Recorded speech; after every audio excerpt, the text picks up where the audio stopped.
દાહોદ એક સમયે વિકાસથી દૂર રહેલો આદિવાસી વિસ્તાર આજે વડાપ્રધાન શ્રી નરેન્દ્રભાઈ મોદીના માર્ગદર્શન અને મુખ્યમંત્રી ભૂપેન્દ્રભાઈ પટેલના નેતૃત્વમાં વિકાસના પથ પર આગળ વધી રહ્યો છે.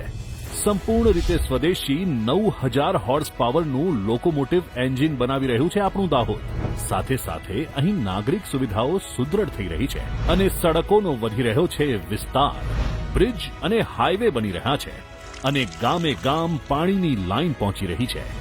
છાપ તળાવ, સ્માર્ટ પ્રાઇમરી શાળાઓ, લાઇબ્રેરી, મ્યુઝિયમ જેવી અનેક આધુનિક સુવિધાઓ આજે દાહોદની ઓળખ બની રહી છે. દાહોદ ભારતના 100 સ્માર્ટ સિટીમાં સ્થાન ધરાવતી એકમાત્ર નગરપાલિકા છે.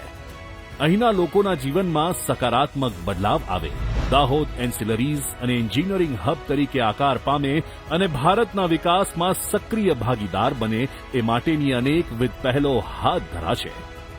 દાહોદના જન જનની સુખાકારી માટે તારીખ 26 મે 2025ના રોજ વડાપ્રધાન શ્રી નરેન્દ્રભાઈ મોદીના વરદ હસ્તે ₹24,000 કરોડથી પણ વધુના 19 પ્રકલ્પોના લોકાર્પણ અને ખાતમુહૂર્ત થવા જઈ રહ્યા છે. આવો આપણે સૌ વિકાસ યાત્રાનો ભાગ બનીએ. વિકસિત ભારત માટે વિકસિત ગુજરાત બનાવીએ.